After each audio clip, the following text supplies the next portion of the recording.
ನಮಸ್ಕಾರ ಗೆಳೆಯರೆ, ಪಾಠಶಾಲಾ ಯೂಟ್ಯೂಬ್ ಚಾನಲ್ಗೆ ಸ್ವಾಗತ ಸುಸ್ವಾಗತ. ಇದನ್ನ ನಿಮ್ಮ ರಾಯಚೂರು DCC ಬ್ಯಾಂಕ್ ನೋಟಿಫಿಕೇಶನ್ ಎಷ್ಟು ಸ್ಕೋರ್ ಆದರೆ ಸೆಲೆಕ್ಷನ್ ಆಗ್ತೀರಾ ಮತ್ತು ಸೆಲೆಕ್ಷನ್ ಆಗೋರು ಯಾರ್ಯಾರು ಅಂತ ನೋಡ್ತಾ ಹೋಗೋಣ. ತುಂಬ ಜನ ಕೇಳ್ತಾ ಇದ್ದಾರೆ ನಮ್ದಾಗುತ್ತಾ ಅಂತ. ಅದರಲ್ಲಿ ಹೇಳ್ತೀನಿ, ಇಲ್ಲೇ ಒಂದೇ ವಿಡಿಯೋದಲ್ಲಿ ಹೇಳ್ತೀನಿ, ಎಲ್ಲರಿಗೂ ಒಂದೇ ಸತಿ ಉತ್ತರ ಸಿಗುತ್ತೆ. ತುಂಬ ಜನ ಮೆಸೇಜ್ ಮಾಡಿದ್ದೀರಾ, ತುಂಬ ಜನ ಮೆಸೇಜ್, ಎಲ್ಲರಿಗೂ ರಿಪ್ಲೈ ಮಾಡಲಿಕ್ಕೆ ಖಂಡಿತವಾಗ್ಲೂ ಆಗಲ್ಲ. ರೋಸ್ಟರ್ ಚೆಕ್ ಮಾಡಿ ಪ್ರತಿಯೊಬ್ಬರಿಗೂ ರಿಪ್ಲೈ ಮಾಡೋಕ್ಕೆ ಸಾಧ್ಯನೇ ಇಲ್ಲ. ಯಾವುದೋ ಒಂದು ಪ್ರಾಜೆಕ್ಟಲ್ಲಿ ಬ್ಯುಸಿ ಇದ್ದೀವಿ, ತುಂಬಾ ವರ್ಕ್ಲೋಡ್ ಇರೋ ಕಾರಣದಿಂದ ಸಾಧ್ಯ ಇಲ್ಲದಿರೋ ಕಾರಣದಿಂದ ಇಲ್ಲಿ ಹೇಳ್ತೀನಿ, ಇಲ್ಲಿ ತಿಳ್ಕೊಳ್ಳಿ. ಪ್ಲಸ್ಸು ಅಂಕಗಳಲ್ಲಿ ಏನಾದ್ರೂ ವ್ಯತ್ಯಾಸ ಕಂಡು ಬಂದರೆ, ಅಂಕಗಳಲ್ಲಿ ನೀವೇ ಹೇಳ್ತಾ ಇರೋದೊಂದು ಅವ್ರು ಬಿಟ್ಟಿರೋದೇ ಒಂದು ಏನಾದ್ರು ಆದರೆ, ಸಪೋಸ್ ನೀವು ಒಂದು ಎಕ್ಸಾಂಪಲ್ ಕೊಡ್ತಾ ಇದ್ದೀನಿ, ಯಾರ್ದೋ ಒಬ್ಬರದು 150 ಅಂತ ನೀವು OMR ಅಲ್ಲಿ ಚೆಕ್ ಮಾಡಿರ್ತೀರಾ, ಅವ್ರೇನಾದ್ರು 148 ಅಂತ ಬಿಟ್ಟಿರ್ತಾರೆ, ಅಲ್ಲಿಗೆ 2 ಮಾರ್ಕ್ಸ್ ಹೋಯ್ತು ಅಂತಂದರೆ ಅಬ್ಜೆಕ್ಷನ್ ಹಾಕ್ಬೋದು.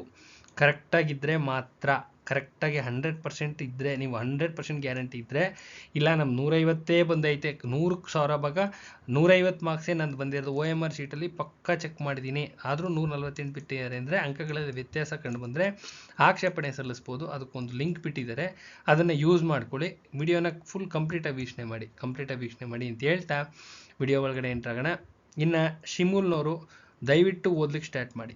ಎಕ್ಸಾಮಿನೇಷನ್ ಡೇಟ್ ಯಾವಾಗ ಅಂತ ಕೇಳ್ತಾ ಇದ್ದಾರೆ. ಶಿಮೂಲ್ನವ್ರು ಏನು ಕೇಳ್ತಾ ಇದ್ದಾರೆ, ಎಕ್ಸಾಮಿನೇಷನ್ ಡೇಟ್ ಯಾವಾಗ ಅಂತ ಕೇಳ್ತಾ ಇದ್ದಾರೆ. ಯಾವಾಗ ಎಕ್ಸಾಮಿನೇಷನ್ ಡೇಟು ಅಂತ, 21/3/2026 ಒಂದು ತಿಂಗಳಾಗುತ್ತೆ. ಏನು, ಅಪ್ಲಿಕೇಶನ್ ಡೇಟ್ ಎಂಡ್ ಆಗಿ ಒಂದು ತಿಂಗಳಾಗುತ್ತೆ, ಒಂದು ತಿಂಗಳು ಗ್ಯಾಪ್ ಆಗುತ್ತೆ. ಅರ್ಥ ಆಗ್ತಿದೆಯಲ್ಲ, ಒಂದು ತಿಂಗಳು ಗ್ಯಾಪ್ ಆಗುತ್ತೆ. ಫೆಬ್ರವರಿ 21ನೇ ತಾರೀಕು ಡೇಟ್ ಎಂಡ್ ಆಯಿತು. ಅಪ್ಲಿಕೇಶನ್ ಡೇಟ್ ಎಂಡ್ ಆಗಿದ್ದು ಯಾವತ್ತು, ಫೆಬ್ರವರಿ 21. ಅಪ್ಲಿಕೇಶನ್ ಡೇಟ್ ಎಂಡ್ ಆಗಿದ್ದು ಫೆಬ್ರವರಿ 21ಕ್ಕೆ. ಒಂದು ತಿಂಗಳು ಪ್ರಿಪ್ರೇಷನ್, ಅಲ್ಲಿ ಒಳಗಡೆ ಪ್ರಿಪ್ರೇಷನ್ ಅಂತ ತಗೊಂಡ್ರು 21/3ಕ್ಕೆ date in the sense 1 month gap ಆಗುತ್ತೆ. 1 ಮಂತ್ ಗ್ಯಾಪ್ ಆದ ನಂತರದಲ್ಲಿ ಏನು ಬೇಕಾದರೂ ಆಗ್ಬೋದು. ಒಂದು ಅಂದಾಜಿನ ಮೇಲೆ ಹೇಳ್ತಾ ಇದ್ದೀನಿ, ಒಂದು ಅಂದಾಜು, ಸುಮಾರು 22 ವರ್ಷದ ಅನುಭವ ಇರೋ ಕಾರಣದಿಂದಾಗಿ ಹೇಳ್ತಾ ಇದ್ದೀನಿ. ಒಂದು ಅಂದಾಜು, ನಾರ್ಮಲ್ ಪ್ರೋಸೆಸ್ ಹೇಳ್ತಾ ಇದ್ದೀನಿ. ಅದಾದಮೇಲೆ ಎಕ್ಸ್ಟ್ರೀಮ್ ಪ್ರೋಸೆಸ್ ಏನು ಬೇಕಾದ್ರೂ ಆಗ್ಬೋದು, ಅದು ಗೊತ್ತಿಲ್ಲ ನಮಗೆ. ಒಂದು ಅಂದಾಜು, ಒಂದು ತಿಂಗಳೇ ಟೈಮ್ ಟೇಬಲ್ ಹಾಕ್ಕೊಳ್ಳಿ. 21/3/2026 ಒಳಗಡೆ ಎಲ್ಲವನ್ನೂ ಮುಗಿಸ್ಕೊಂಡಿರಿ, ಪ್ರತಿಯೊಂದೂ ಮುಗಿಸಿ ಕೂತಿರಿ. ಅಷ್ಟೊತ್ತಿಗೆ ಮೇ ಬಿ ಅನ್ನೋ ವರ್ಡ್ ಯೂಸ್ ಮಾಡ್ತಾ ಇದ್ದೀನಿ, ಇವೆಲ್ಲ ಪರ್ಟಿಕ್ಯುಲರ್ ವರ್ಡ್ಸು. ಅರ್ಥ ಆಗ್ತಿದೆಯಲ್ಲ, ಮೇ ಬಿ ಬಿಡಬಹುದು, ಯಾವಾಗ ಎಕ್ಸಾಮಿನೇಷನ್ನು ಅಂತೇಳಿ ಒಂದು ಟೈಮ್ ಟೇಬಲ್ ಅನೌನ್ಸ್ ಮಾಡ್ಬೋದು. ಟೈಮ್ ಟೇಬಲ್ ಅನೌನ್ಸ್ ಮಾಡಿದಾಗ ನಿಮ್ಮ ನೀವು ಹಾಕ್ಕೊಂಡಿರ್ತೀರಲ್ಲ ಟೈಮ್ ಟೇಬಲ್ನ ಓದಲಿಕ್ಕೆ, ಅದರ ಟೈಮ್ ಟೇಬಲ್ನ ಚೇಂಜಸ್ ಮಾಡ್ಕೊಳ್ಳಿ, ಸ್ಕೋರು ಹೈಕ್ ಆಗುತ್ತೆ. ಮತ್ತು ಈ ಸ್ಕೋರ್ ಕಂಪ್ಲೀಟಾಗಿ ಹೈಕ್ ಮಾಡೋ ವಿಧಾನ ಹೆಂಗೆ ಅಂತಲೂ ಹೇಳ್ತೀನಿ, ವಿಡಿಯೋನ ಕಂಪ್ಲೀಟಾಗಿ ವಾಚ್ ಮಾಡಿ. ಇನ್ನು ವಿಡಿಯೋದ ಡಿಸ್ಕ್ರಿಪ್ಷನ್ ಬಾಕ್ಸಲ್ಲಿ ನಂಬರ್ ಆಫ್ ವಿಡಿಯೋಸ್ ಇದ್ದಾವೆ, ತುಂಬ ವಿಡಿಯೋಸ್ ಇದ್ದಾವೆ. ಎಲ್ಲ ವಿಡಿಯೋಸ್ನು ತಪ್ಪದೇ ವೀಕ್ಷಿಸಿ. ಸುಮಾರು ಜನ ಮೆಸೇಜ್ ಮಾಡಿದ್ದೀರಾ ನೋಡಿಸ್ಬೇಕು ಅಂತ, ಸುಮಾರು ಜನ ಮೆಸೇಜ್ ಮಾಡಿದ್ದೀರಾ, ಆದರೆ ಸುಮಾರು ಜನ ಯಾರೊಬ್ಬರೂ ವೀಕ್ಷಣೆ ಮಾಡಿಲ್ಲ. ಒಳಗಡೆ ಇರ್ತಕ್ಕಂಥ ವಿಡಿಯೋಗಳನ್ನ ನೋಡದೆ ಕಂಟಿನ್ಯೂಸ್ ಮೆಸೇಜಸ್ ಬರ್ತಾನೆ ಇದ್ದಾವೆ. ದಯವಿಟ್ಟು ಫಸ್ಟು ಡಿಸ್ಕ್ರಿಪ್ಷನ್ ಬಾಕ್ಸಲ್ಲಿ ಇರ್ತಕ್ಕಂಥ ವಿಡಿಯೋಸ್ನ ಕಂಪ್ಲೀಟಾಗಿ ವಾಚ್ ಮಾಡಿ. ಅರ್ಧ ಅಲ್ಲ, 1 ಗಂಟೆ ವೇಸ್ಟ್ ಆದರೂ ಪರವಾಗಿಲ್ಲ, ತುಂಬ ಯೂಸ್ಫುಲ್ ಆಗಿದ್ದಾವೆ. ಅದರಲ್ಲಿ ಇರ್ತಕ್ಕಂಥ ಎಲ್ಲ ವಿಡಿಯೋಸ್ನು ನಿಧಾನವಾಗಿ ಕೂತ್ಕೊಂಡು ನೋಡಿ. ಎಲ್ಲ ಹಳೆಯ ಕ್ವಶನ್ ಪೇಪರ್ಸಲ್ಲಿ, ಹಳೆಯ ಎಕ್ಸಾಮ್ಸಲ್ಲಿ ನಡೆದಿರ್ತಕ್ಕಂಥವು. ಈಗ Mandya DCC bank last year ಮುಗೀತು. ಆ DCC ಬ್ಯಾಂಕಲ್ಲಿ ನಮ್ಮ ನೋಟ್ಸಿಂದ ಎಷ್ಟು ಕ್ವಶನ್ಸ್ ಬಂದಿದ್ದಾವೆ ಅಂತ ಕ್ಲಿಯರಾಗಿ ಹಾಕಿದ್ದೀವಿ. ಚಿಕ್ಕಮಗಳೂರು DCC ಬ್ಯಾಂಕ್ ಎಕ್ಸಾಮ್ ಮುಗೀತು, ಹಾಕಿದ್ದೀವಿ. ಶಿರ್ಸಿ ಅರ್ಬನ್ ಕೋಆಪರೇಟಿವ್ ಹಾಕಿದ್ದೀವಿ, ಆಮೇಲೆ ಜಮಖಂಡಿದು ಹಾಕಿದ್ದೀವಿ, ಬೆಂಗಳೂರ್ದು ಹಾಕಿದ್ದೀವಿ. ಯಾವ್ಯಾವ ಆಗಿದ್ದಾವೆ ಎಲ್ಲ ಹಾಕಿದ್ದೀವಿ, ಎಲ್ಲ ಎಕ್ಸಾಮ್ಸ್ದು ಹಾಕಿದ್ವಿ. ಯಾವ್ಯಾವ ಆಗಿದ್ದಾವೆ DCC ಬ್ಯಾಂಕಲ್ಲಿ ನಮ್ಮ ನೋಟ್ಸಲ್ಲಿ ಬಂದಿರತಕ್ಕಂಥ ಕ್ವಶನ್ ಆ್ಯಂಡ್ ಆನ್ಸರ್ಸ್ದು ಡೀಟೇಲ್ಸ್ ಇದ್ದಾವೆ, ಕಂಪ್ಲೀಟ್ ಡೀಟೇಲ್ಸ್ ಇದ್ದಾವೆ. ಅಲ್ಲಿಗೆ ನೋಟ್ಸಿನ ಕ್ವಾಲಿಟಿ ನಿಮ್ಮ ಕಣ್ಣೆದುರುಗಡೆನೇ ಕಾಣುತ್ತೆ. ನೋಟ್ಸ್ನ ಕ್ವಾಲಿಟಿ ಎಲ್ಲಿ ಕಾಣುತ್ತೆ, ನಿಮ್ಮ ಕಣ್ಣೆದುರುಗಡೆನೇ ಕಾಣುತ್ತೆ. ಎಷ್ಟು ಕ್ವಶನ್ಸ್ ಬಂದಿದ್ದಾವೆ ಅಂತ ವಿತ್ ಪ್ರೂಫ್ ಇದೆ. ವಿತ್ ಪ್ರೂಫ್ ಯಾರು ಕೊಡೋದಿಲ್ಲ, ನಾನು ಕೊಡ್ತಾ ಇದ್ದೀನಿ, ತಗೊಂಡು ನೋಡ್ಕೊಳ್ರಿ. ವಿತ್ ಪ್ರೂಫ್ ಇದ್ದಾವೆ. ಅಲ್ಲಿಗೆ ನೋಟ್ಸ್ನ ಕ್ವಾಲಿಟಿ ನಿಮ್ಮ ಕಣ್ಣೆದುರುಗಡೆನೇ ಇರುತ್ತೆ. ಇದು ನೋಟ್ಸ್ ಕ್ಲಿಯರಾಗಿ ಹೇಳ್ತಾ ಇದ್ದೀನಿ. It is not A text book, ಇದು ನೋಟ್ಸು, ಟೈಪ್ಡ್ ಕಾಪಿ ಆಗಿರ್ತಕ್ಕಂಥ ನೋಟ್ಸು, ಹೈಲಿ ಸಕ್ಸಸ್ ಆಗಿರ್ತಕ್ಕಂಥ ನೋಟ್ಸ್ ಇದು. ಅರ್ಥ ಆಗ್ತಿದೆಯಲ್ಲ. ಇದನ್ನು ಹ್ಯಾಂಡ್ ರಿಟನ್ ನೋಟ್ಸಲ್ಲಿ ಇದ್ದಂಥ ನೋಟ್ಸ್ನ ಟೈಪ್ ಮಾಡಿಸ್ತು ಹುಡುಗರಿಗೆ ಕ್ಲಿಯರಾಗಿ ಅರ್ಥ ಆಗಬೇಕು, ಕ್ಲಿಯರ್ ಕಟ್ಟಾಗಿ ಎಲ್ಲರಿಗೂ 100ಗೆ 100% ಜನಕ್ಕೂ ಅರ್ಥ ಆಗಬೇಕು ಅಂತೇಳಿ ಹಿಂದೆ ಬಿಡ್ತಾ ಇದ್ದಿದ್ದು ಯಾವುದು ಹ್ಯಾಂಡ್ ರಿಟನ್ ನೋಟ್ಸೇನೆ. ನಿಮ್ಮ ಮಂಡ್ಯ, ಚಿಕ್ಕಮಗಳೂರಿಗೂ ಅಲ್ಲೆಲ್ಲನೂ ಹ್ಯಾಂಡ್ ರಿಟನ್ ನೋಟ್ಸೇ ಬಿಟ್ಟಿದ್ದು. ಅದ ನಂತರದಲ್ಲಿ ಕಂಪ್ಲೀಟಾಗಿ ಟೈಪ್ಡ್ ಕಾಪಿ ಮಾಡಿಸ್ತೋ. ಟೈಪ್ಡ್ ಕಾಪಿ ಮಾಡಿಸೋ ನಂತರದಲ್ಲಿ ಅದೇ ನೋಟ್ಸ್ನೇ ಇನ್ನೂ ಅಡ್ವಾನ್ಸ್ಡ್ ವರ್ಷನ್, ತುಂಬ ಅಡ್ವಾನ್ಸ್ಡ್ ಮಾಡಿ ಬಿಟ್ಟಿದ್ದೀವಿ. ಹೈ ಲೆವೆಲ್ ಸಕ್ಸಸ್ ಆಗಿರುವಂಥ ನೋಟ್ಸ್ ಇದು. ಹೈ ಲೆವೆಲ್ ಸಕ್ಸಸ್ ಆಗಿರ್ತಕ್ಕಂಥ ನೋಟ್ಸು ಎಲ್ಲವೂ ಡಿಸ್ಕ್ರಿಪ್ಷನ್ ಬಾಕ್ಸಲ್ಲಿದೆ. ಡಿಸ್ಕ್ರಿಪ್ಷನ್ ಬಾಕ್ಸಲ್ಲಿ ಯಾರ್ಯಾರು ಸೆಲೆಕ್ಷನ್ ಆಗಿದ್ದಾರೆ, ಏನು ಎತ್ತ ಎಲ್ಲ, ಎಷ್ಟು ಜನದ ಎಷ್ಟು ಸ್ಕೋರ್ ಬಂದಿದೆ, ಈ ನೋಟ್ಸಿಂದ ಏನು ಸ್ಕೋರ್ ಬಂದಿದೆ, ಎಲ್ಲವೂ ಮಾಹಿತಿ ಇದೆ. ಡಿಸ್ಕ್ರಿಪ್ಷನ್ ಬಾಕ್ಸ್ನ ಕಂಪಲ್ಸರಿ ವೀಕ್ಷಣೆ ಮಾಡಿ. ತದನಂತರದಲ್ಲಿ ಯಾರಿಗಾದ್ರು ನೋಟ್ಸ್ ಬೇಕಿದ್ದರೆ ಈ ನಂಬರ್ಗೆ ಕಾಂಟ್ಯಾಕ್ಟ್ ಮಾಡಿ. ನಮ್ಮಲ್ಲಿ ಅವೈಲಬಲ್ ಇರತಕ್ಕಂಥ notes cooperative, KMF, banking, 1959 act, 3000 question bank ಇದೆ. ಕೋಆಪ್ರೇಟಿವು, KMF, ಬ್ಯಾಂಕಿಂಗು 1959 ಆ್ಯಕ್ಟ್ಗೆ ಸಂಬಂಧಪಟ್ಟಂಥ 3000 ಕ್ವಶನ್ ಬ್ಯಾಂಕ್ ಇದೆ. ಅಲ್ಲಿಗೆ ನಿಮ್ಮ 75 ಮಾರ್ಕ್ಸ್ಗೆ ಏನಿಲ್ಲ ಅಂದ್ರೂ 60ರಿಂದ 65 ಮಾರ್ಕ್ಸು ಕಣ್ಣು ಮುಚ್ಕೊಂಡು ತೊಗೋಬೋದು. ಅಷ್ಟು ಹೋಲ್ಡಿಂಗ್ ಬಂದ್ಬಿಡುತ್ತೆ. ಸಿಲೆಬಸ್ ಗ್ರಿಪ್ ಅಂತ ಯೂಸ್ ಮಾಡ್ತೀವಿ. ನಿಮ್ಮ ಕಾಂಪಿಟೇಟಿವ್ ಎಕ್ಸಾಮಿನೇಷನ್ ಫೀಲ್ಡಲ್ಲಿ ಸಿಲೆಬಸ್ ಗ್ರಿಪ್ ಇರಬೇಕು ಅಂತ ಹೇಳ್ತಾರಲ್ಲ, ಆ ಸಿಲೆಬಸ್ ಗ್ರಿಪ್ ಬರಬೇಕು ಅಂದರೆ ಇದಿಷ್ಟು ಸರ್ಕಸ್ ಮಾಡಿದ್ರೆ ಸಿಲೆಬಸ್ಸು ಎಕ್ಸ್ಟ್ರೀಮಾಗಿ ಗ್ರಿಪ್ ಬಂದ್ಬಿಡುತ್ತೆ. ಏನು ಕೇಳಿದ್ರು ಹಾಕ್ಬೋದು, ಅವ್ರು ಏನಾರ ಕೇಳ್ಕೊಳ್ಳಿ ಅಟೆಂಡ್ ಮಾಡಿ ಬರ್ಬೋದು, ಅಷ್ಟು ಗ್ರಿಪ್ ಬರುತ್ತೆ. ಇನ್ನು ಕನ್ನಡ ಎಕ್ಸ್ಟ್ರೀಮ್ ಅದ್ಭುತವಾಗಿದೆ. ಮುಖ್ಯವಾಗಿ ವ್ಯಾಕರಣ ನಿಮಗೆ ಬೇಕಾಗಿರ್ತಕ್ಕಂಥದ್ದು ವ್ಯಾಕರಣದಲ್ಲಿ ಶಾರ್ಟ್ಕಟ್ ಟ್ರಿಕ್ಸ್ನ ಆ್ಯಡ್ ಮಾಡಿದ್ದೀವಿ. ಆ ನೋಟ್ಸ್ ಸ್ಟ್ರಕ್ಚರ್ ನೀವು ನೋಡಬೇಕು ಅಂದರೆ ಯಾವ್ಯಾವ ಕ್ವಶನ್ಸ್ ಎಲ್ಲೆಲ್ಲಿ ಬಂದಿದ್ದಾವೆ ಅಂತ ವಿಡಿಯೋಸ್ ಇದಾವಲ್ಲ, ಅದರಲ್ಲಿ ಕಟ್ಟೆಡ್ ಪೋರ್ಷನ್ನೇ ಹಾಕಿದ್ದೀವಿ. ಡೈರೆಕ್ಟಾಗಿ ನೋಟ್ಸಲ್ಲಿ ಟೈಪ್ಡ್ ಕಾಪಿ ಇದೆಯಲ್ಲ, ಅದನ್ನೇ ಕಟ್ಟೆಡ್ ಪೋರ್ಷನ್ನೇ ಸ್ಕ್ರೀನ್ಶಾಟ್ಸ್ ತೆಗೆದು ಹಾಕಿದ್ದೀವಿ. ಅಲ್ಲಿ ಸಿಗುತ್ತೆ ನಿಮಗೆ, ಎಲ್ಲವೂ ಅಲ್ಲಿ ಮಾಹಿತಿ ಸಿಗುತ್ತೆ. ಸುಮಾರು ಜನ ಕೇಳ್ತಾ ಇದ್ರಿ ಸ್ಯಾಂಪಲ್ ನೋಟ್ಸ್ ಅಂತ. ಸ್ಯಾಂಪಲ್ ನೋಟ್ಸ್ ಅಲ್ಲ, ಡೈರೆಕ್ಟಾಗಿ ಕ್ವಶನ್ಸ್ ಬಂದಿದ್ದಾವಲ್ಲ ಅದನ್ನೇ ಹಾಕಿದ್ದೀವಿ. ಅದನ್ನೇ ನೋಟ್ಸ್ನೇ ಸ್ಕ್ರೀನ್ಶಾಟ್ ಹೊಡೆದು ಅದರಲ್ಲಿ ಹಾಕಿದ್ದೀವಿ. ಈ ಕಡೆ ಕ್ವಶನ್ ಪೇಪರು, ಈ ಕಡೆ ನಮ್ಮ ನೋಟ್ಸು ಅಲಾಂಗ್ ವಿತ್ ನೋಟ್ಸ್ ಹಾಕಿದ್ದೀವಿ. ಎಷ್ಟು ಕ್ವಶನ್ಸ್ ಬಂದಿದ್ದಾವೆ ಅಂತ ಅಲ್ಲೇ ಕಾಣುತ್ತೆ, ನಿಮ್ಮ ಕಣ್ಣಿಗೆ ಕಾಣುತ್ತೆ. ಕನ್ನಡ ವ್ಯಾಕರಣದಲ್ಲಿ ಶಾರ್ಟ್ಕಟ್ ಟ್ರಿಕ್ಸು, ಎಲ್ಲಿಂದ ಬರುತ್ತೆ ಕ್ವಶನ್ಸು, ಅದನ್ನ ಹೆಂಗೆ ಸಾಲ್ವ್ ಮಾಡಬೇಕು, ಎಲ್ಲ ಶಾರ್ಟ್ಕಟ್ ಮೆಥಡ್ ಎಲ್ಲ ಆ್ಯಡ್ ಮಾಡಿದ್ದೀವಿ. ಇನ್ನು ಭಾಷಾಭ್ಯಾಸ ಅದ್ಭುತವಾಗಿದೆ. ಏನು ಕೊಟ್ಟಿದ್ದೀವಿ ಅದೇ ಬರ್ತವೆ. ಇನ್ನು ಅದಾದ ನಂತರ ನಿಮ್ಮ ಸಾಹಿತ್ಯ ಬರುತ್ತಲ್ಲ, ಸಾಹಿತ್ಯದಲ್ಲಿ ಫುಲ್ ಸಾಹಿತ್ಯ ಇದೆ, ಪ್ಲಸ್ ಕರೆಂಟ್ ಅಫೇರ್ಸ್ ಬೇಸ್ಡ್ ಇದೆ. ಕರೆಂಟ್ ಅಫೇರ್ಸ್ ಬೇಸ್ಡ್ ಎಲ್ಲೂ ಮಾಡಿಲ್ಲ, ನಾವೇ ಫಸ್ಟ್ ಟೈಮ್ ಮಾಡಿರೋದು. ಅಲ್ಲಿಗೆ ಈ ಎಲ್ಲ ಫುಲ್ ಪಕ್ಕ ಪ್ಯಾಕ್ಡ್ ಇದೆ, ಕನ್ನಡ ಪ್ಯಾಕ್ಡ್ ಇದೆ. ಇನ್ನು ಕಾನ್ಸ್ಟಿಟ್ಯೂಷನ್ ನೋಟ್ಸು ಅಷ್ಟೇ ಕಂಪ್ಲೀಟ್ ಆಗಿದೆ. ಫುಲ್ ನೋಟ್ಸ್ ಇದೆ, ಪ್ಲಸ್ ಕರೆಂಟ್ ಅಫೇರ್ಸ್ ಬೇಸ್ಡ್ ಇದೆ. Current affairs based 80% paper set ಆಗಿದೆ. ಕಾನ್ಸ್ಟಿಟ್ಯೂಷನ್ ಪೋರ್ಷನಲ್ಲಿ 80% ಪೇಪರ್ ಸೆಟ್ ಆಗಿದೆ. ಕರೆಂಟ್ ಅಫೇರ್ಸ್ ಬೇಸ್ಡು, ಆ ಕರೆಂಟ್ ಅಫೇರ್ಸ್ ಬೇಸ್ಡು ಕಂಪ್ಲೀಟಾಗಿ ಆ್ಯಡಪ್ ಆಗಿದೆ. ಮೊದಲನೇ ಶೀಟಲ್ಲೇ ಬರ್ತಿದ್ದೀನಿ ಯಾವ್ಯಾವ ಕ್ವಶನ್ಸ್ ಬರ್ತವೆ, ಇಂಪಾರ್ಟೆಂಟ್ ಕ್ವಶನ್ಸು ಅಂತ ಮೊದಲನೇ ಶೀಟಲ್ಲೇ ಬರ್ತಿದ್ದೀನಿ.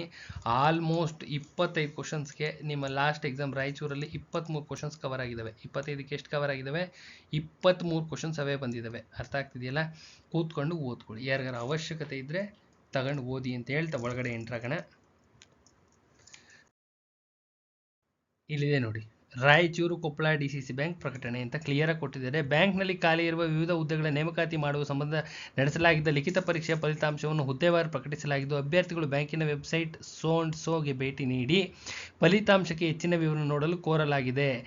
ಹಾಗೂ ಹುದ್ದೆವಾರು ಪಡೆದ ಅಂಕಗಳನ್ನು ಭರ್ತಿ ಮಾಡಿ ಪ್ರಚುರಪಡಿಸಿದೆ ಅಂತ ಹೇಳಿದರೆ. ಮುಂದುವರೆದು ಕೀ ಉತ್ತರಗಳಲ್ಲಿ ಒಟ್ಟು ಅಂಕಗಳು ಫಲಿತಾಂಶದಲ್ಲಿ ಇರುವ ಒಟ್ಟು ಅಂಕಗಳಲ್ಲಿ ಏನಾದರೂ ವ್ಯತ್ಯಾಸ ಇದ್ದರೆ ₹25 ಪ್ಲಸ್ GST ಶುಲ್ಕದೊಂದಿಗೆ ತಮ್ಮ ಆಕ್ಷೇಪಣೆಗಳನ್ನು 5/3/2026 5 ಗಂಟೆ 30 ನಿಮಿಷದ ಒಳಗಡೆ ಸಲ್ಲಿಸತಕ್ಕದ್ದು. ಇಲ್ಲೇ ಐತಿ ನೋಡ್ರಿ, ಲಾಗಿನ್ ರಿಟರ್ನ್ ಎಕ್ಸಾಮ್ ನೋಡಲಿಕ್ಕೆ.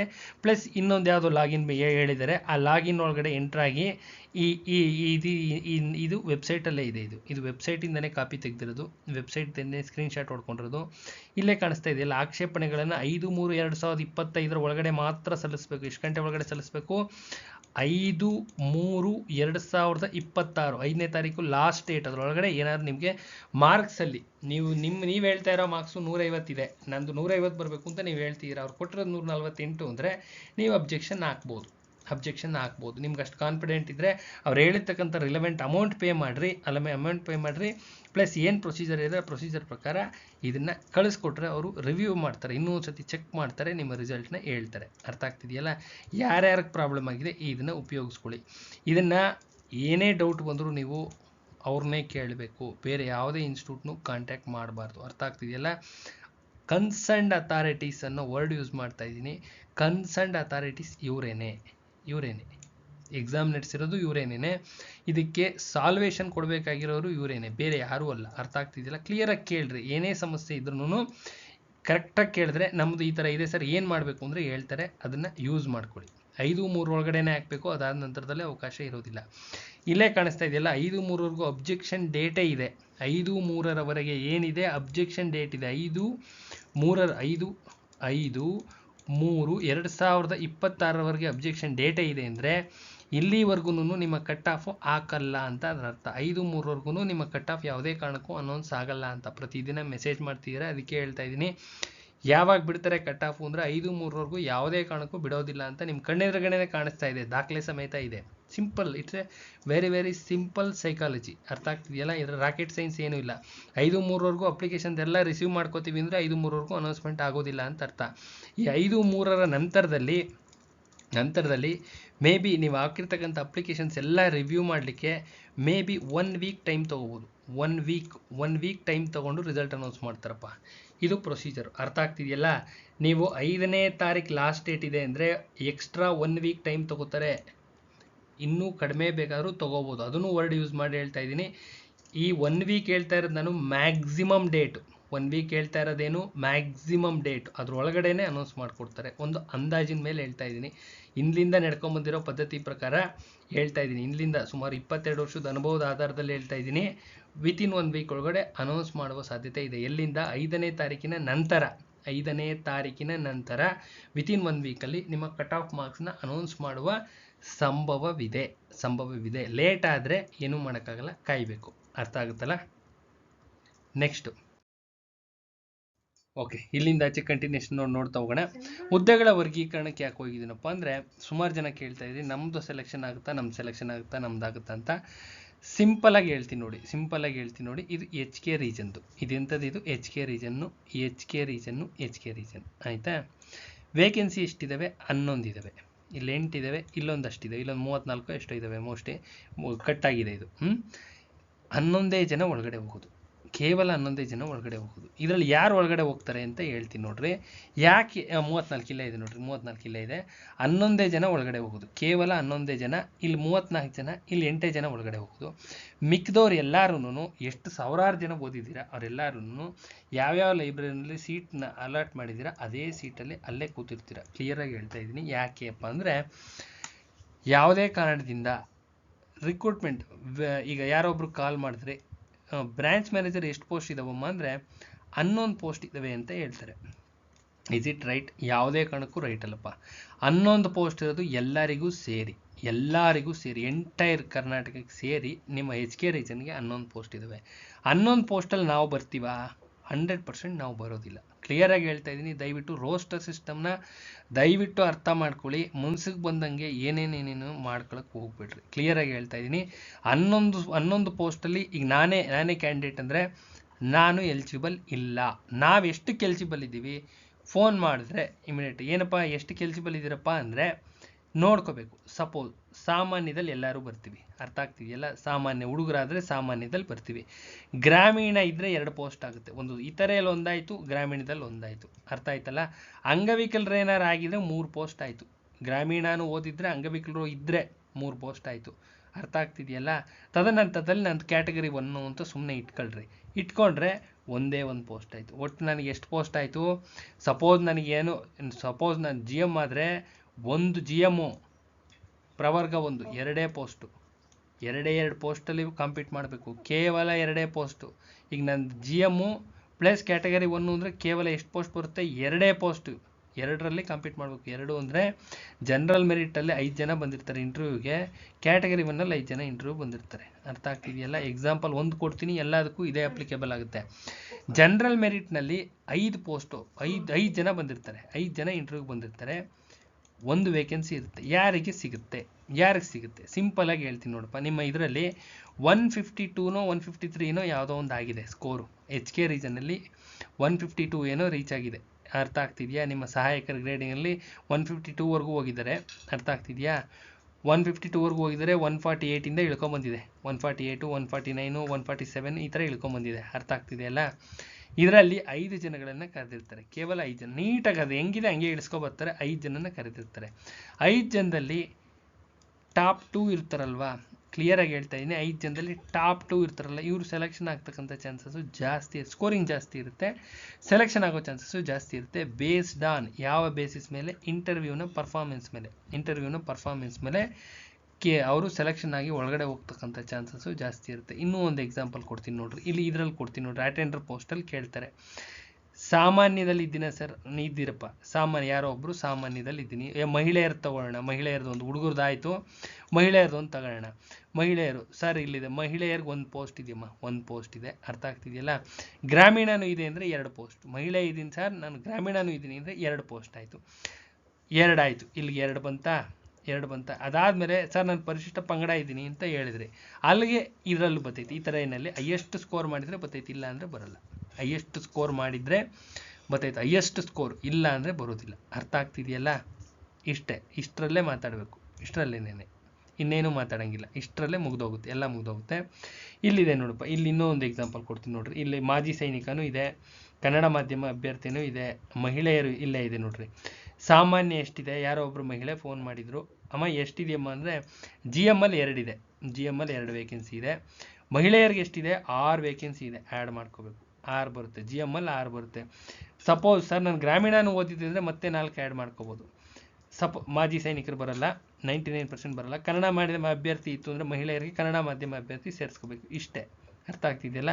ಇದಾದ ನಂತರದಲ್ಲಿ ಸರ್ ನಾನು ಪರಿಶಿಷ್ಟ ವರ್ಗಕ್ಕೆ ಸೇರಿದ್ದೀನಿ, ಪರಿಶಿಷ್ಟ ಜಾತಿಗೆ ಸೇರಿದ್ದೀನಿ, ಪರಿಶಿಷ್ಟ ಜಾತಿನಲ್ಲಿ ಪ್ರವರ್ಗ ಹೇಗೆ ಸೇರಿದ್ದೀನಿ ಅಂದರೆ ಇಲ್ಲಿ ಬರುತ್ತೆ ನೋಡ್ರಿ, ಇವೆರಡು ವೇಕೆನ್ಸಿನೂ ಸೇರಿಸ್ಕೋಬೇಕು. ಹೈಯೆಸ್ಟ್ ಸ್ಕೋರ್ ಬಂದಿದ್ರೆ ಇಲ್ಲಿ ಬರ್ತೀರಾ, ಇಲ್ಲ ಅಂದರೆ ಇಲ್ಲೇ. ಮಹಿಳೆಯರಿಗೆ 1 ವೇಕೆನ್ಸಿ ಬರುತ್ತೆ, ಮಹಿಳೆಯರಿಗೆ ಎಷ್ಟು ಬರುತ್ತೆ? ಹೈಯೆಸ್ಟ್ ಸ್ಕೋರ್ ಬರೋ ಚಾನ್ಸಸ್ ಕಡಿಮೆ, ಒಂದು ವೇಕೆನ್ಸಿ ಸೇರಿಸ್ಕೋಬೇಕು. ಅಲ್ಲಿಗೆ 6, 4, 10, 12, 13, 14 ವೇಕೆನ್ಸಿ ಆಯಿತು. 14, ಈ 14 ಜನದಲ್ಲಿ ನೀವಿದ್ದೀರಾ, ಈ ಥರ ಲೆಕ್ಕ ಹಾಕ್ಕೊಂಡು ಹೋಗ್ಬೇಕು. ನಿಮ್ಗೆ ಎಷ್ಟು ವೇಕೆನ್ಸಿ ಬರುತ್ತೆ? ಕೇವಲ 14 ಬರುತ್ತೆ, ಫುಲ್ 34 ಅಲ್ಲ, ಬರೋದೇ 14. 14 ಜನದಲ್ಲಿ ಫೈಟ್ ಮಾಡಬೇಕು. 14 ಜನ ಅಂದರೆ ಇಂಟರ್ವ್ಯೂಗೆ 1:5 ಬಂದಿರ್ತಾರೆ, 1:5ನಲ್ಲಿ ಸ್ಕೋರಿಂಗ್, ಬೇಸ್ಡ್ ಆನ್ ಸ್ಕೋರಿಂಗ್, ಯಾರು ಹೈಯೆಸ್ಟ್ ಸ್ಕೋರ್ ಇರ್ತಾರೆ ಅವರು ಸೆಲೆಕ್ಷನ್ ಆಗೋ ಚಾನ್ಸಸ್ಸು ಜಾಸ್ತಿ ಇರುತ್ತೆ. ಹೈಯೆಸ್ಟ್ ಸ್ಕೋರು, ಜಾಸ್ತಿಯ ಸ್ಕೋರಿಂಗ್ ಯಾರ್ದಿರುತ್ತೆ ಅವರು ಸೆಲೆಕ್ಷನ್. ಒಂದು ಅಂದಾಜು ಹೇಳಬೇಕು ಅಂದರೆ ಹುಡುಗರು ಜನರಲ್ ಮೆರಿಟ್ನವರು 140 to 150 ಯಾರು ತೆಗೆದಿದ್ದಾರೆ ಇವ್ರು ಸೆಲೆಕ್ಷನ್ ಆಗೋ ಚಾನ್ಸಸ್ಸು ಜಾಸ್ತಿ ಇರುತ್ತಪ್ಪ. ಅಲ್ಲಿಗೆ ಜನರಲ್ ಮೆರಿಟ್ನವರು ಇನ್ನೂ ಕಡಿಮೆ ಆದವರು ಇರ್ತಾರೆ, ಕಡಿಮೆ ಮಾರ್ಕ್ಸ್ ತೆಗೆದಿರೋರು ಇರ್ತಾರೆ. ಕೊನೆಯ ಬಾರ್ಡ್ರಲ್ಲಿ 130 ಬಂದಿರೋರು ಸೆಲೆಕ್ಷನ್ ಆಗಿರ್ಬೋದು, ಇವ್ರು ಸೆಲೆಕ್ಷನ್ ಆಗ್ತಾರಾ? ಇಲ್ಲೇ ಒಬ್ಬ ಹುಡುಗ 150 ಇದ್ದಾನೆ ಅಂದರೆ, ಇರೋದೇ ಒಂದೇ ಪೋಸ್ಟು ಅಂದರೆ, ಇಲ್ಲಿ 20 ಮಾರ್ಕ್ಸ್ ವೇರಿಯೇಷನ್ ಬರ್ತಾ ಇದೆ, ಇಂಟರ್ವ್ಯೂ ಇರೋದೇ 15 ಮಾರ್ಕ್ಸು ಅಂದರೆ ಈ ಹುಡುಗ ಸೆಲೆಕ್ಷನ್ ಆಗೋ ಚಾನ್ಸಸ್ ಇಲ್ಲವೇ ಇಲ್ಲ. ಇವರು ಈ ಫೈಟ್ ಇರೋದೇ ಇಷ್ಟು ಜನದಲ್ಲಿ. ಇಂಟರ್ವ್ಯೂ ಏನಾದ್ರು ಚೆನ್ನಾಗಿ ಮಾಡಿದ್ರೆ ಇವ್ನು ಹೋಯ್ತಾನೆ, ಇಲ್ಲಾಂದರೆ ಇವ್ನು ಕೆಳಗಡೆ ಇರೋನು ಬರ್ತಾನೆ. ಅರ್ಥ ಆಗ್ತಲ್ವಾ? ಈ ಥರ ನಡೆಯುತ್ತೆ ಇಂಟರ್ವ್ಯೂ. ಅದಕ್ಕೋಸ್ಕರನೇ ಹೇಳ್ತಾ ಇರೋದು, ದಯವಿಟ್ಟು ಹೈಯೆಸ್ಟ್ ಸ್ಕೋರಿಂಗ್ ಕಡೆ ಗಮನ ಕೊಡಿ. ಹೈಯೆಸ್ಟ್ ಸ್ಕೋರಿಂಗ್ ಇದ್ದರೆ ಸೆಲೆಕ್ಷನ್ ಆಗ್ತಕ್ಕಂಥ ಚಾನ್ಸಸ್ಸು ತುಂಬ ಜಾಸ್ತಿ ಇರುತ್ತೆ. ಫೋಕಸ್ ಮಾಡಿ, ಹೆಂಗಾದರೂ ಮಾಡಿ ಹೈಯೆಸ್ಟ್ ಸ್ಕೋರ್ ಮಾಡ್ಕೊಳ್ಳಿ, ಸೆಲೆಕ್ಷನ್ ಆಗುವ ಸಾಧ್ಯತೆ ನಿಚ್ಚಳವಾಗಿರುತ್ತೆ. ಅರ್ಥ ಆಗ್ತಿದೆಯಲ್ಲ? ಇದು ಅಷ್ಟೇನೆ. ಇದು ನಿಮ್ಮ HK ರೀಜನ್ದು, ನಾನ್ HK ರೀಜನ್, ಇದು ನಾನ್ HK ರೀಜನ್ದು. ಇದು ಇಲ್ಲೇ ಕಾಣಿಸ್ತಾ ಇದೆ ನೋಡ್ರಿ, ಒಂದೇ ಒಂದು ಪೋಸ್ಟ್ ಇದೆ. GM ಎಷ್ಟಿದೆ? ಒಂದೇ ಒಂದಿದೆ. ಯಾರು ಹೈಯೆಸ್ಟ್ ಸ್ಕೋರ್ ಮಾಡಿರ್ತಾರೆ ಅವರಲ್ಲಿ ಈ ಒಂದು 150 ಯಾರೋ ಮಾಡಿದ್ದ ಅಂದರೆ, 149 ಯಾರೋ ಮಾಡಿದ್ದ ಅಂದರೆ, 148 ಯಾರೋ ಮಾಡಿದ್ದ ಅಂದರೆ, ಇವ್ರು 3 ಜನದಲ್ಲಿ ಇಂಟರ್ವ್ಯೂನಲ್ಲಿ ಫುಲ್ ಟಫ್ ಆಗುತ್ತೆ. ಯಾರು ಪರ್ಫಾರ್ಮೆನ್ಸ್ ಚೆನ್ನಾಗಿರುತ್ತೆ ಅವರು ಒಳಗಡೆ ಹೋಗೋ ಚಾನ್ಸಸ್ ಇರುತ್ತೆ. ತೀರಾ ಕಡಿಮೆ ತೆಗೆದುಬಿಟ್ಟಿರ್ತಾರೆ, 135 ಬಂದಿರ್ಬೋದು. ಸಪೋಸ್ ಹೇಳ್ತಾ ಇದ್ದೀನಿ, 135 ಬಂದಿರೋನು ಇಂಟರ್ವ್ಯೂ ಬಂದಿರ್ಬೋದು. 135 ಬಂದಿರೋರು ಸೆಲೆಕ್ಷನ್ ಆಗೋ ಚಾನ್ಸಸ್ಸು ಲೆಸ್ ಚಾನ್ಸಸ್ಸು. ನಾನು ಆಗೋದಿಲ್ಲ ಅಂತ ಹೇಳ್ತಾ ಇಲ್ಲ, ಚಾನ್ಸಸ್ ಇಸ್ ಲೆಸ್. ಯಾಕೆಂದರೆ ಇಲ್ಲಿ ಹೈಯೆಸ್ಟ್ ಸ್ಕೋರ್ ಮಾಡಿರೋರು ಕಣ್ಣೆದುರುಗಡೆನೇ ಇರ್ತಾರೆ. ಇಂಟರ್ವ್ಯೂನಲ್ಲಿ ಪರ್ಫಾರ್ಮೆನ್ಸು ಇವರೆಲ್ಲರಿಗಿನ್ನ ಇವ್ರದ್ದು ಚೆನ್ನಾಗಿರಬೇಕಾಗುತ್ತೆ, ತುಂಬ ಕಂಡೀಷನ್ಸ್ ಅಪ್ಲೈ ಆಗುತ್ತೆ. ಅರ್ಥ ಆಗ್ತಿದೆಯಲ್ಲ? ಸೊ ಇವ್ರದ್ದು ಚಾನ್ಸಸ್ ಲೆಸ್, ಆಗಲ್ಲ ಅಂತ ಯಾವುದೇ ಕಾರಣಕ್ಕೂ ಹೇಳ್ತಿಲ್ಲ, ವೆರಿ ಲೆಸ್ ಚಾನ್ಸಸ್. ಅರ್ಥ ಆಗ್ತಿದೆಯಲ್ಲ? ಅದಕ್ಕೆ ನೀವು ಮಾಡಬೇಕಾಗಿರೋ ಕೆಲಸ ಏನಪ್ಪ ಅಂದರೆ, ಸ್ಕೋರಿಂಗ್ನ ಹೈಕ್ ಮಾಡ್ಕೋಬೇಕು. ಹೆಂಗಾದರೂ ಮಾಡಿ ಸ್ಕೋರ್ ಜಾಸ್ತಿ ಮಾಡಿಕೊಂಡ್ರೆ ಒಳ್ಳೆ ಸ್ಕೋರ್ ಇರಬೇಕು. ಈಗ ಸಪೋಸ್ ಏನಾರು ರಾಯಚೂರು ನಿಮ್ಮ DCC ಬ್ಯಾಂಕಲ್ಲಿ 140 to 150 ಸ್ಕೋರ್ ಇದ್ದರೆ ದಯವಿಟ್ಟು ಯಾರು ಬಿಡಬೇಡಿ, 100% ಸೆಲೆಕ್ಷನ್ ಆಗ್ತೀರಾ, 100% ಸೆಲೆಕ್ಷನ್ ಆಗೋ ಚಾನ್ಸಸ್ ಇರುತ್ತೆ. ಅರ್ಥ ಆಗ್ತಿದೆಯಲ್ಲ? ನಾನು ಹೇಳ್ತಾ ಇರೋದು ಜನರಲ್ ಮೆರಿಟು. ಕ್ಯಾಟಗರಿ ವೈಸು ಇಳಿಯುತ್ತೆ, ಕ್ಲಿಯರಾಗಿ ಹೇಳ್ತಾ ಇದ್ದೀನಿ. ಕ್ಯಾಟಗರಿ ವೈಸ್ ಹೋಗ್ತಾ ಇಳಿತಾ ಇರುತ್ತೆ ಈ ಸ್ಕೋರಿಂಗು. 135 ಇಳಿಬೋದು, 130 ಇಳಿಬೋದು, 125 ಇಳಿಬೋದು. ಬೇಸ್ಡ್ ಆನ್ ಕ್ಯಾಟಗರಿ ಇಳಿತಾ ಬರುತ್ತೆ. ನಿಮ್ಮ ಕ್ಯಾಟಗರಿನಲ್ಲಿ ನೀವು ಹೈಯೆಸ್ಟ್ ಇದ್ದರೆ, ಈಗ ಪ್ರವರ್ಗ 1ರಲ್ಲಿ 5 ಜನ ಒಳಗಡೆ ಹೋಗ್ತಿರಲ್ಲ, ಆ ಒಳಗಡೆ ಹೋಗೋರಲ್ಲಿ ನಿಮ್ಮದೇ ಹೈಯೆಸ್ಟ್ ಸ್ಕೋರ್ ಇತ್ತು, ಬೇರೆ ಹುಡುಗರಿಗಿನ್ನ ಒಂದು 10 ಮಾರ್ಕ್ಸ್ ವೇರಿಯೇಷನ್ ಬರ್ತಾಯಿತ್ತು ಅಂದರೆ ನೀವು ಸೆಲೆಕ್ಷನ್ ಆಗೋ ಚಾನ್ಸಸ್ ಜಾಸ್ತಿ ಇರುತ್ತೆ. ಇದರ ಒಳ ಅರ್ಥ, ಟೋಟಲ್ ಥೀಮ್ ಏನಪ್ಪ ಅಂದರೆ, ದಯವಿಟ್ಟು ಸ್ಕೋರನ್ನು ಹೈಕ್ ಮಾಡ್ಕೊಳ್ಳಿ. ಇಂಟರ್ವ್ಯೂಗೆ 1:5ನಲ್ಲಿ ಬಂದು ಕೊನೆಯವನಾಗಿ ಏನಾರು ಬಂದಿದ್ದರೆ, ನಮ್ಮದು ಸೆಲೆಕ್ಷನ್ ಆಗುತ್ತಾ ಅಂತ ಕಾಯ್ಕೊಂಡು ಏನಾರು ಕೂತಿದ್ರೆ ತಿಂಗಳಾನ್ಗಟ್ಲೆ ಏನಾರು ವೇಸ್ಟ್ ಮಾಡಿದ್ರೆ, ಅಕಸ್ಮಾತ್ ಸೆಲೆಕ್ಷನ್ ಆಗಿಲ್ಲ ಅಂದರೆ ಎಲ್ಲ ಲಾಸ್ ಆಗುತ್ತೆ. ಕಂಪ್ಲೀಟ್ಲಿ ಟೈಮು ಎಲ್ಲ ಹೊರಟೋಗುತ್ತೆ. ಯಾಕೆಂದರೆ ವೇಕೆನ್ಸಿ ತುಂಬ ಕಾಲ್ ಮಾಡ್ತಾ ಇದ್ದಾರೆ, ಎಲ್ಲ ಲಾಸ್ ಮಾಡ್ಕೋತೀರಾ. ಇದೇ ಕಾರಣಕ್ಕೋಸ್ಕರನೇ ಹೇಳ್ತಾ ಇದ್ದೀನಿ, ದಯವಿಟ್ಟು ಕೂತ್ಕೊಂಡು ಓದ್ಕೊಳ್ಳಿ. ಓದೋದನ್ನು ಮಾತ್ರ ಯಾವುದೇ ಕಾರಣ ಇರ್ಬೋದು, ಏನೇ ರೀಸನ್ ಇರ್ಬೋದು, ನಿಲ್ಲಿಸ್ಕೂಡ್ದು. ನಿಲ್ಲಿಸಿದ್ರೆ ಹೋಯ್ತು, ವೇಸ್ಟು, ಎಲ್ಲ ಲಾಸ್ ಮಾಡ್ಕೋತೀರ. 5ನೇ ತಾರೀಕಿನ ನಂತರ 5/3/2026 ನಂತರ ಒಂದು ವಾರದ ಒಳಗಡೆ, ಒಂದು ಅಂದಾಜಿನ ಮೇಲೆ ಹೇಳ್ತಾ ಇದ್ದೀನಿ, ಒಂದು ವಾರದೊಳಗಡೆ ನಿಮ್ಮ ಕಟ್ ಆಫ್ ಮಾರ್ಕ್ಸ್ನ ಬಿಡುವ ಸಾಧ್ಯತೆ ಇದೆ. ಹಂಗಂತೇಳಿ ಲೇಟ್ ಆದರೆ ಏನು ಮಾಡೋಕ್ಕೆ ಬರಲ್ಲ. ಅಪೆಕ್ಸ್ ಬ್ಯಾಂಕ್ದು ಇನ್ನೂ ಬಿಟ್ಟಿಲ್ಲ, ನಿಮ್ಮ ಕಣ್ಣೆದುರುಗಡೆನೇ ಎಕ್ಸಾಂಪಲ್ ಇದೆ. ಚಿಕ್ಕಮಗಳೂರ್ದು ಇನ್ನೂ ಬಿಟ್ಟಿಲ್ಲ. ಯಾಕೆ ಬಿಟ್ಟಿಲ್ಲ ಅಂದರೆ ಗೊತ್ತಿಲ್ಲ, ವೆಯ್ಟ್ ಮಾಡಬೇಕಷ್ಟೇ. ಒಂದು ಅಂದಾಜಿನ ಮೇಲೆ ಹೇಳೋದಾದರೆ ಒಂದೇ ವಾರದಲ್ಲಿ ಬಿಡ್ತಾರಮ್ಮ, ಒಂದೇ ಒಂದು ವಾರದಲ್ಲಿ ಬಿಡ್ತಾರೆ. ಒಂದು ಅಂದಾಜಿನ ಮೇಲೆ ಹಳೆ ಕಾಲದಿಂದ ನಡ್ಕೊಂಡ್ಬಂದಿರ್ತಕ್ಕಂಥ ಪದ್ಧತಿ ನಡೆದ್ರೆ ಒಂದು ವಿತಿನ್ ವೀಕಲ್ಲಿ ಬಿಡ್ತಾರೆ. ಯಾರು ಹೈಯೆಸ್ಟ್ ಸ್ಕೋರ್ ಮಾಡಿದ್ದೀರಾ ಅವರು ಸೀರಿಯಸ್ ಆಗಿ ಪ್ರಯತ್ನ ಮಾಡಿರಿ. ಖಂಡಿತವಾಗ್ಲೂ ಜಾಬ್ ಆಗುತ್ತೆ, ಗೌರ್ಮೆಂಟ್ ಜಾಬ್ ಆಗುತ್ತೆ. ಕೂತ್ಕೊಂಡು ನಿಮ್ಮದೇ ಒಳಗಡೆ ಹೊರಟೋಗ್ರಿ. ಯಾರು ಕಡಿಮೆ ಸ್ಕೋರ್ ಆಗಿದೆ, ಯಾರು 100 ರೇಂಜಲ್ಲಿದ್ದೀರಾ, 110 ರೇಂಜಲ್ಲಿದ್ದೀರಾ, ದಯವಿಟ್ಟು 140 ರೇಂಜ್ಗೆ ಬರಲಿಕ್ಕೆ ಟ್ರೈ ಮಾಡಿರಿ. ರಾಯಚೂರು ಅಂತ ಪೇಪರೇ ಬಂದರೆ 140 ರೇಂಜು ಅವಶ್ಯಕತೆ ಇದೆ. 140 to 150 ರೇಂಜ್ ತೆಗೆದುಕೊಂಡ್ರೆ ಸೆಲೆಕ್ಷನ್ ಆಗುವ ಸಾಧ್ಯತೆ 100ಕ್ಕೆ 100 ಭಾಗ ಇರುತ್ತೆ. ಅರ್ಥ ಆಗ್ತಿದೆಯಲ್ಲ? ಎಲ್ಲ ವಿಧವಾಗೂ ಹೇಳಿದ್ದೀನಿ. ದಯವಿಟ್ಟು ಕೂತ್ಕೊಂಡು ಅಚ್ಚುಕಟ್ಟಾಗಿ ಓದ್ರಿ. ನೋಟ್ಸ್ ಯಾವ್ದಾದ್ರು ಅವಶ್ಯಕತೆ ಇದ್ದರೆ ನಮ್ಮನ್ನು ಕಾಂಟ್ಯಾಕ್ಟ್ ಮಾಡಿರಿ. ನೀಟಾಗಿ ಅಚ್ಚುಕಟ್ಟಾಗಿ ಮಾಡಿದ್ದೀವಿ. ಹೈ ಲೆವೆಲ್ ಸಕ್ಸಸ್ ಆಗಿರೋ ನೋಟ್ಸು ಡಿಸ್ಕ್ರಿಪ್ಷನ್ ಬಾಕ್ಸಲ್ಲಿ ಎಲ್ಲವೂ ಮಾಹಿತಿ ಇದೆ. ನೋಡ್ಕೊಳ್ಳಿ, ಕೂತ್ಕೊಂಡು 1-10 ಸತಿ ನೋಡಿ. ಅವಶ್ಯಕತೆ ಇದ್ದರೆ ತಗೊಂಡು ಓದೋಕ್ಕೆ ಸ್ಟಾರ್ಟ್ ಮಾಡಿರಿ. ಡಿಲೇ ಬೇಡ, ಯಾಕೆಂದರೆ DCC ಬ್ಯಾಂಕ್ಸು ಕಂಟಿನ್ಯೂಸ್ ಆಗಿ ಕಾಲ್ ಆಗ್ತವೆ. KMFs ಅಷ್ಟೇ ಕಂಟಿನ್ಯೂಸ್ ಆಗಿ ಕಾಲ್ ಆಗ್ತವೆ. ಒಂದರಿಂದ ಕಾಲ್ ಆಗ್ತವೆ. ಬರೀಲಿಕ್ಕಾಗಲ್ಲ, ಅಷ್ಟು ಕಾಲ್ ಆಗ್ತವೆ. ಪ್ರಿಪ್ರೇಷನ್ ಇರಬೇಕಮ್ಮ. 150, 140, 150 ಅಂದರೆ ತಮಾಷೆ ಎಲ್ಲ. ಓದಿರಬೇಕು, ಅಚ್ಚುಕಟ್ಟಾಗಿ ಓದಿದರೆ 140, 150 ಆರಾಮ್ಸೆ ರೀಚ್ ಆಗ್ಬೋದು. ಅರ್ಥ ಆಗುತ್ತಲ್ಲ? ಕೂತ್ಕೊಂಡು ಅದಕ್ಕೆ ಅದರದೇ ಆದಂಥ ಪ್ರಿಪ್ರೇಷನ್ ಬೇಕು. ನಮ್ಮಲ್ಲಿ ನೋಟ್ಸ್ ಅವೈಲಬಲ್ ಇದೆ, ಬೇಕಿದ್ರೆ ತೊಗೊಂಡ್ಬೋದು. ಒಳ್ಳೆಯದಾಗಲಿ. ದಯವಿಟ್ಟು ಡಿಸ್ಕ್ರಿಪ್ಷನ್ ಬಾಕ್ಸ್ ವಿಡಿಯೋಸ್ನ ನೋಡೋದು ಮರಿಬೇಡಿ ಅಂತ ಹೇಳ್ತಾ ವಿಡಿಯೋನ ಇಲ್ಲಿಗೆ ಎಂಡ್ ಮಾಡ್ತಾ ಇದ್ದೀನಿ. ನಾಳೆ ಇನ್ನೊಂದು ವಿಡಿಯೋ ಜೊತೆ ಬರ್ತೀನಿ. ನಮಸ್ಕಾರ.